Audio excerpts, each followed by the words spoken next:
시간이 되었습니다. 다 같이 사도신경으로 신앙 고백하시며 2026년 6월 19일 금요일 교회력으로 성령 강림절후 제 세 번째 주일 주간의 금요일 새벽 기도에 함께 시작하겠습니다. 나는 전능하신 아버지 하나님 천지의 창조주를 믿습니다. 나는 그의 유일하신 아들 우리 주 예수 그리스도를 믿습니다.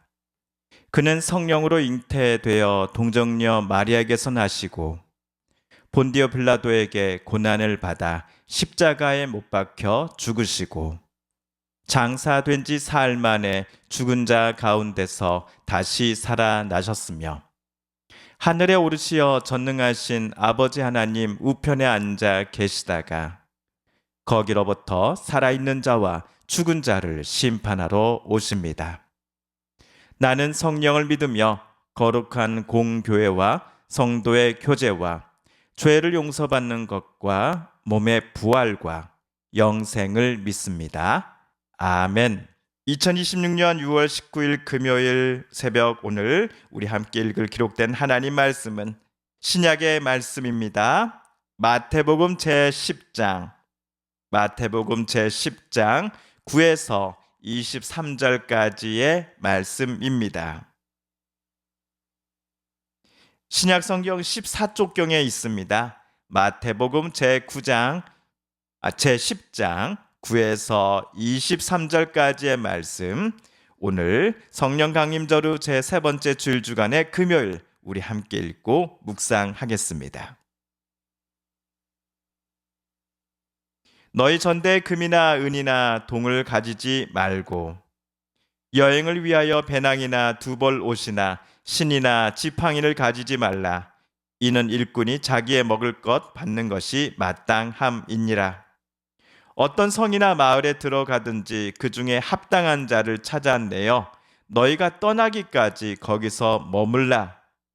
또 그 집에 들어가면서 평안하기를 빌라.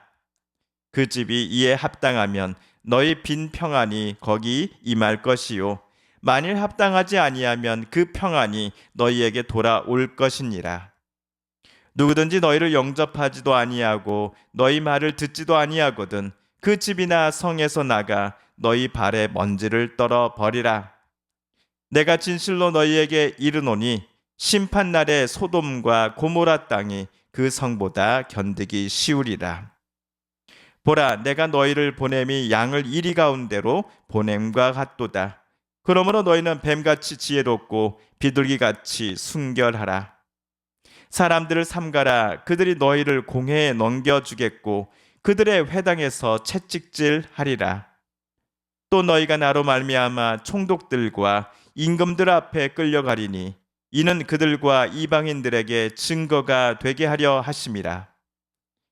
너희를 넘겨줄 때 어떻게 또는 무엇을 말할까 염려하지 말라. 그때 너희에게 할 말을 주시리니 말하는 이는 너희가 아니라 너희 속에서 말씀하시는 이 곧 너희 아버지의 성령이시니라.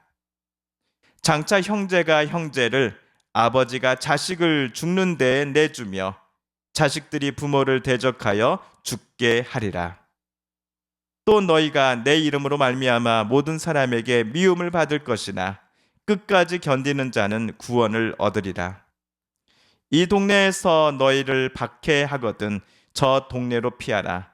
내가 진실로 너희에게 이르노니 이스라엘의 모든 동네를 다 다니지 못하여서 인자가 오리라. 아멘.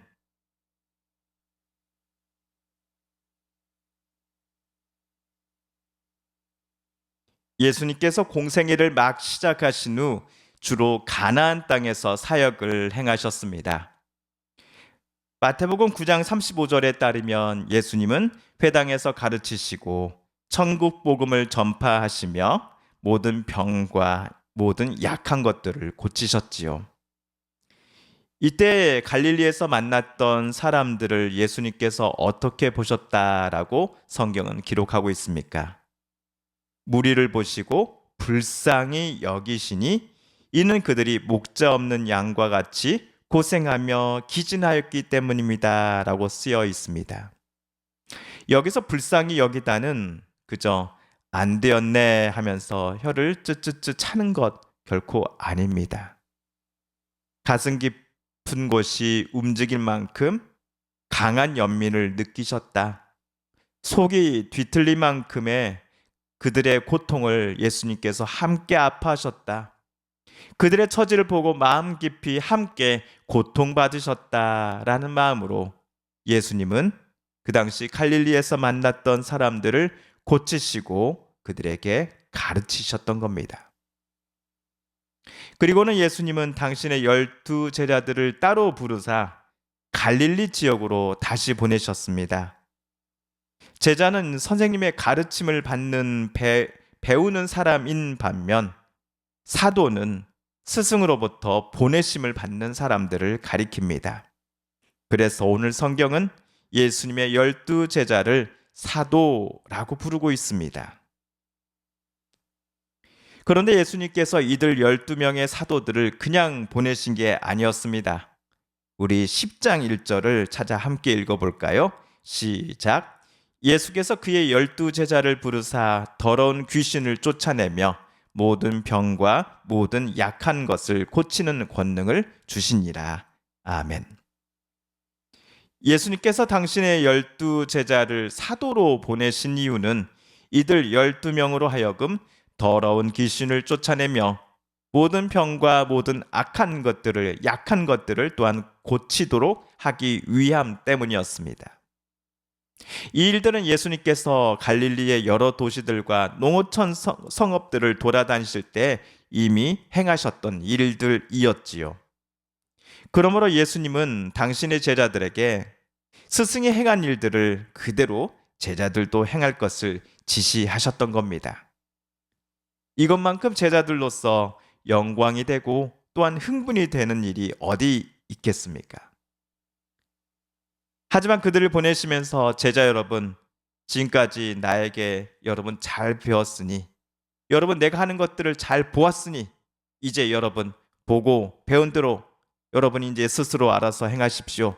자, 이제 출발 가십시오. 라고 말씀하지 않으셨습니다. 성경은 예수님께서 제자들에게 권능을 주셨다라고 기록해 놓았습니다. 그리고 가서 머무는 집마다 평화를 빌어줄 것을 제자들에게 예수님은 요청하셨지요. 물론 제자들이 가는 집마다 이들을 환영해 주는 사람들만 있었던 것 아니라는 것을 예수님은 이미 알고 계셨습니다.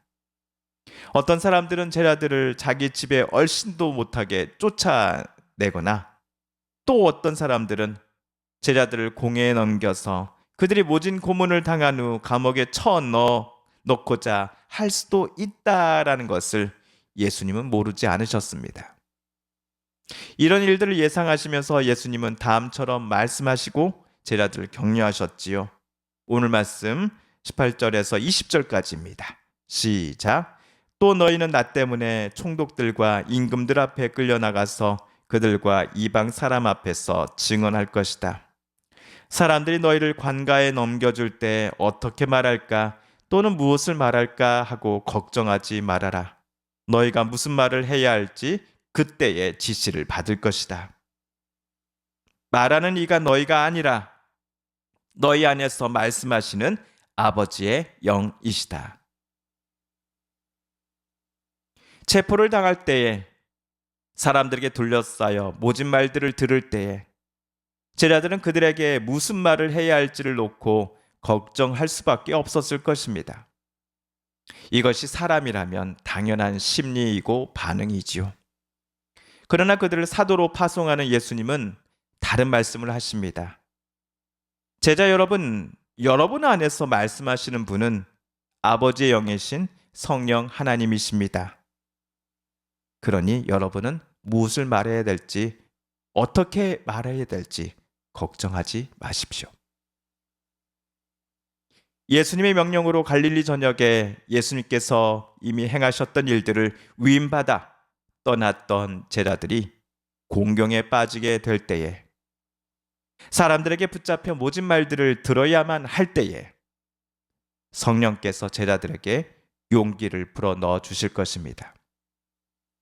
그런데 성령께서 제자들의 마음속에서 말씀하신다라는 것은 단순히 곤란한 상황을 벗어날 수 있는 방안 또 방법들을 제자들에게 알려주신다는 것 이상의 의미가 있을 것입니다.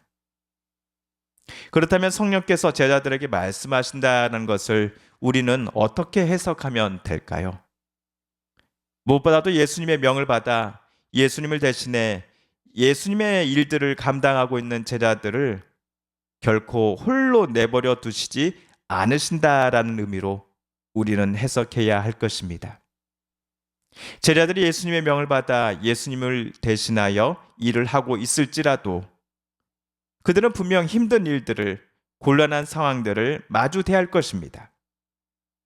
그런 상황들을 염려하거나 두려워하고 걱정하게 되는 것이 인간으로서 당연한 일이고 사실입니다.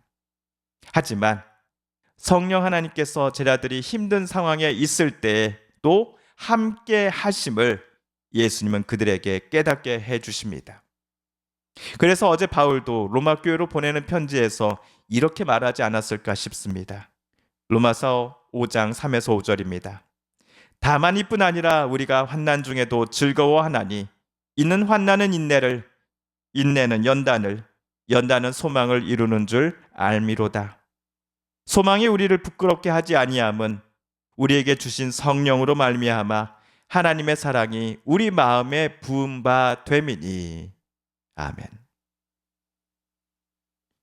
그렇다면 성도 여러분, 예수님의 뜻을 받들어 어디론가 떠나 예수님의 뜻과 또 복음을 전한 제자들에게 성령 하나님께서 늘 함께 하시고 심지어 환난과 어려운 일들을 당할 때에도 용기와 지혜를 주시며 그들과 함께 하시는 것처럼 저와 여러분에게도 성령 하나님께서는 동일한 은혜를 허락해 주실 것입니다.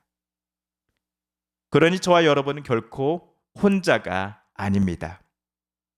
능치 못할 일이 전혀 없으신 하나님께서 함께 하시는 사람들이 바로 저와 여러분입니다. 이 사실을 우리 마음속에 늘 품으며 우리 하나님만을 의지하며 오늘을 우리 또한 힘차게 시작하시지 않으시겠습니까? 주님께서 가르쳐 주신 기도를 드리며 2026년 6월 19일 금요일 새벽 말씀 묵상을 모두 마칩니다. 하늘에 계신 우리 아버지, 아버지의 이름을 거룩하게 하시며 아버지의 나라가 오게 하시며 아버지의 뜻이 하늘에서와 같이 땅에서도 이루어지게 하소서. 오늘 우리에게 일용할 양식을 주시고 우리가 우리에게 잘못한 사람을 용서하여 준 것 같이 우리 죄를 용서하여 주시고 우리를 시험에 빠지지 않게 하시고 악에서 구하소서. 나라와 권능과 영광이 영원히 아버지의 것입니다. 아멘. 우리 함께 개인기도 시간 갖겠습니다.